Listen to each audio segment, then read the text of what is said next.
Hello there, and a very warm welcome back to yet another video of me talking about movies. Um, we're getting into the films now that I really enjoyed. Definitely a level above everything that precedes this video, in my estimation.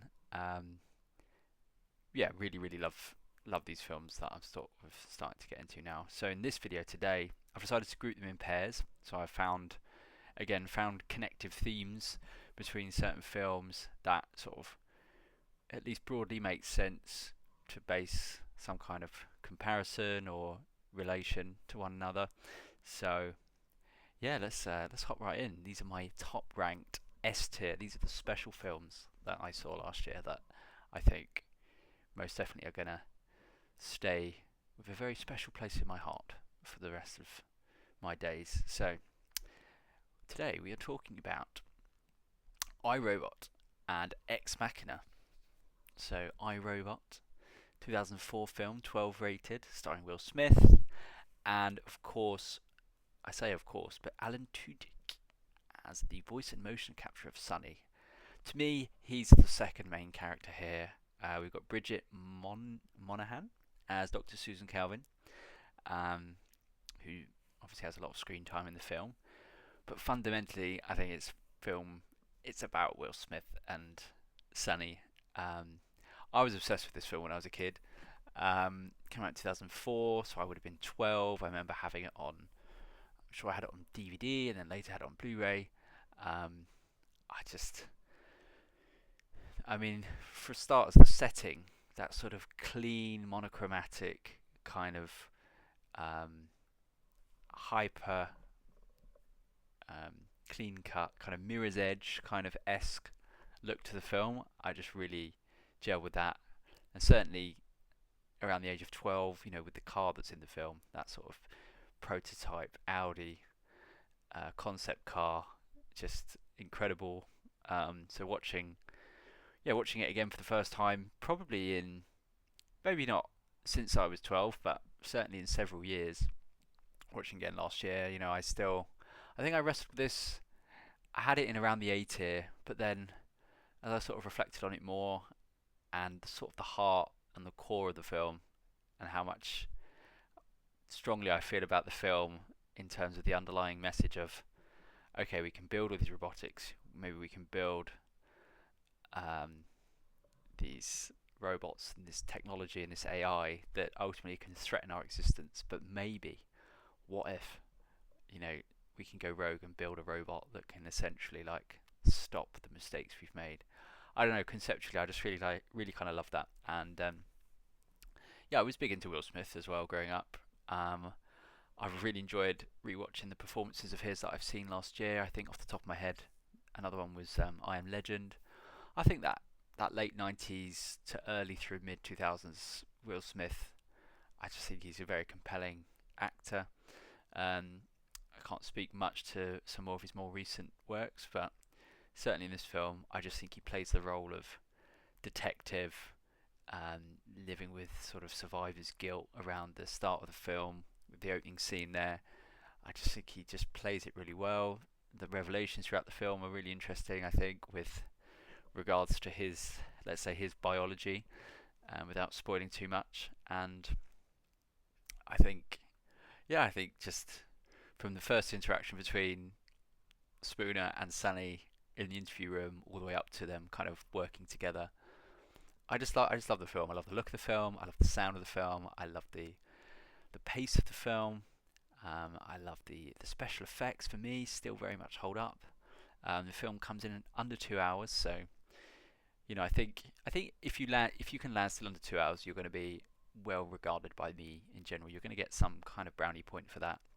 I think double brownie points reserved for films that come under 100 minutes and are just all about the action. I think it's good that there's some space in this film for characters like Sonny and some of the exposition to kind of breathe a bit. But yeah, I remember I was just blown away at the time by the special effects, and looking at it here, I can see that did a bit of research for this batch of videos, and it received one nomination at the Academy Awards for Best Visual Effects, and it lost to Spider-Man 2, and the other film in that category was Harry Potter and the Prisoner of Azkaban. So 3 films nominated, and it lost out to Spider-Man 2, which fair enough. Spider-Man 2 special effects in that film, at least in my memory, because I haven't gone back and rewatched that yet, are very, very good. But yeah, I think it's interesting because this is actually the lowest rated film across the board, across all of these films that I see as like the top of the pyramid. So iRobot's got, at the time of recording, I researched this morning, 3.2. Rotten Tomato critics at 57%, Rotten Tomato users at 70%, IMDb at 7.1, which isn't too bad for IMDb, as that tends to skew a bit lower. But yeah, only a 3.2 on Letterboxd. I've restrained myself and going to look through the reviews to see what kind of problems people have with the film, but that I respect other people's opinion. If it's not for them, it's not for them. But for me, this is a absolute top film, and I love it. I still love it, and I imagine I will always love it. So yeah, sort of segueing into another sort of AI themed film, we've got Ex Machina. Ex Machina. This is 2014. Budget much lower than iRobot. iRobot came in with about 105 million budget, according to Wikipedia. I imagine a lot of that was going on special effects and Will Smith's salary. But yeah, Ex Machina. Donald Gleason is Caleb Smith, the programmer that gets selected. Oscar Isaac as the CEO of the Blue Book Company. And we've got Alicia Vikander as Ava, the artificial intelligence android. So more of a humanoid kind of android in this one, which I found interesting.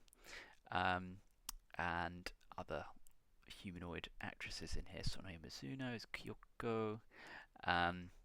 Turns out there's a lot of androids in this film. But yeah, quite a different film. This one's rated 15, quite darker. Comes in 108 minutes, so a little bit shorter than iRobot. Much lower budget. Directed by Alex Garland, this one, so much lower budget, 15 million budget. Got a box office around 37 million. So yeah, in comparison to I think a lot of the other films on this list, smaller budget, and yeah, it kind of has that kind of independent kind of feel to it, very intimate film. You know, essentially the whole film kind of occupies a couple of rooms. It's kind of one of those films where they're always in a few kind of rooms, and it's really all about the performance and the interaction between the characters.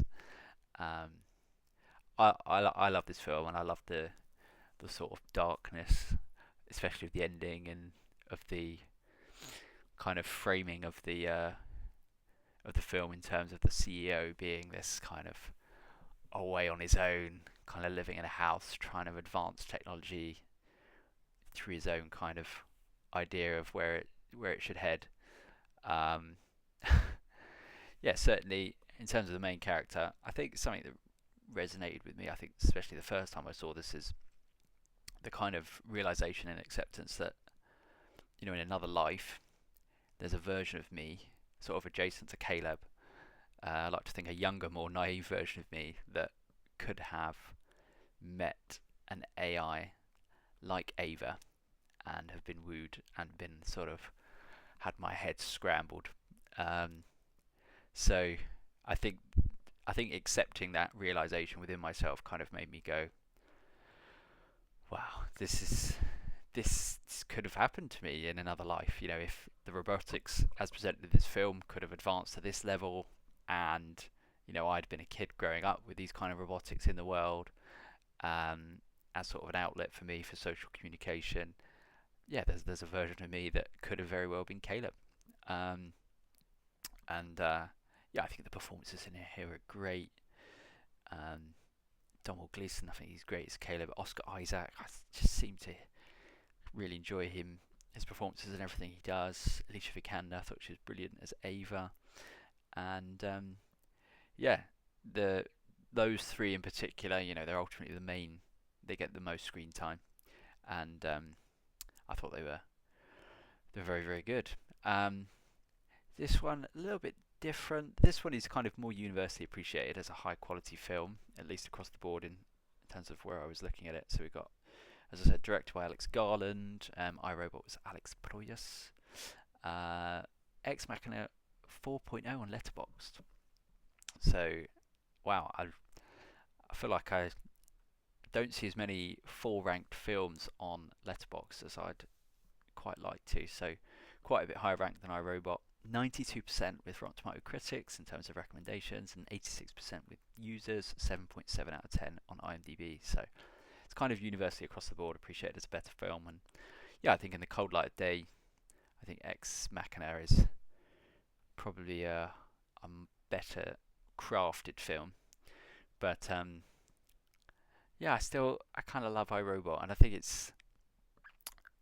with something like this where Ex Machina is kind of more widely appreciated, I think it comes down to probably the mood that I'm in and the feeling that I want to have by the end in terms of what film I would sooner rewatch first in the future. But two high quality films, definitely all, right in my wheelhouse of being future setting, advances with technology and AI and robotics that kind of make us kind of question our place as human beings in the world. So, um, yeah, I kind of love both of these films, and I give them both an S tier ranking. I think, as I said, maybe with iRobot, and I'm just trying to think with Ex Machina.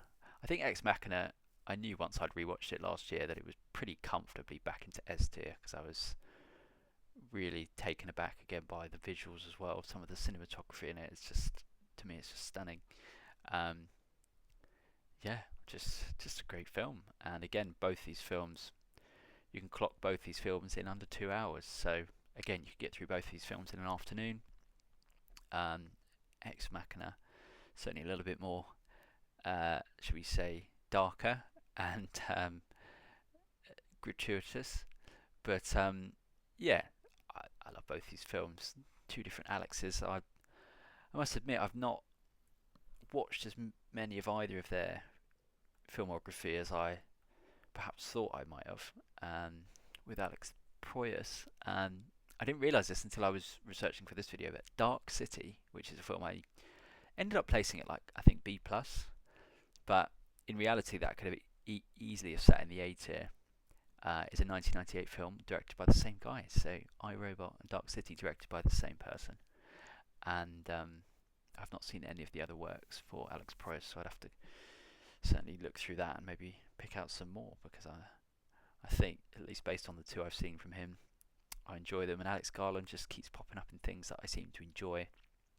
28 Days Later, Sunshine, Dread, Ex Machina, and I've more recently watched 28 Years Later, Part 1 and Part 2. But yeah, things to go back on, things to reflect on. But I just wanted to highlight and cement the fact that, at least at the time of recording here, 28th of January 2026, based on my watch of these films in 2025, these are absolutely S tier films in my estimation. And obviously, perhaps iRobot is the one that I could probably be more easily questioned on with that, but there's just something about the way that film makes me feel when I watch it. I just think, yes, I want to work with Sunny, or I want to be Sunny, or something, right? That character just does something for me. To the point where actually I even had, at one point, I made a Facebook community page all based around Sunny. Like, I was that obsessed with him, even going up to when I started Facebook, probably around 2010.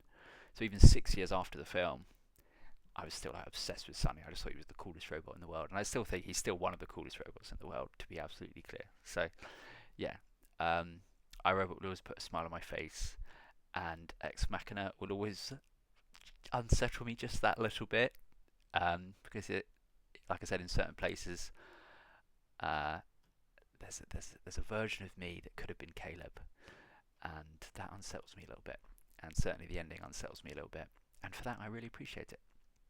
So with that being said, that brings to a close this video. We're just going to go along in twos with these videos for this tier, so thank you ever so much for listening along, and look forward to rambling more in these future videos. Until then, thank you very much, and farewell.